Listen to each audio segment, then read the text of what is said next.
Jokaut, iškirp šitą.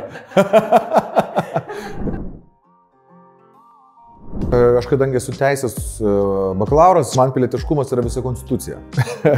Ir pilietiškas žmogus yra, kuris ne tik tai nori kažkokių tai teisių, bet supranta, kad turi ir pareigų. Pilietiškumas man yra tų pareigų įgyvendinimas. Pilietiškumas dažniausiai susijęs mano darbe yra su tiesioginiu kontaktu su žmonėmis, kuriems dažniausiai reikia kažkokio tai postumio, pagalbos arba bendrystės. Jaučiu kaip savo pilietiškumo pareigą keisti tą nuotaiką, apatiškumą į pasiruošimą, kuris mūsų sustiprintų būti psichologiškai stipresniems ir tvirtiems kaip šaliai, kurio niekas nenorės kišnosis.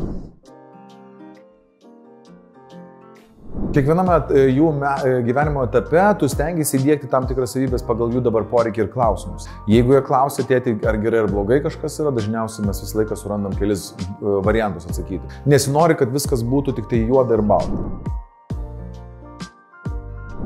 Aš niekada nepasakysiu, kad štai, dabar aš jau 100% pasiruošęs. Bazinius dalykus, taip, mes esam pasiruošę. Ar yra planas, ką mes darysim? Turim. Ar to pakanka? Nemanau. Aš viską tą padariau, dabar aš truputėlį dar kitą lygį tą visą noriu dar. Rasiu. Gerai? Sunkus klausimai bus.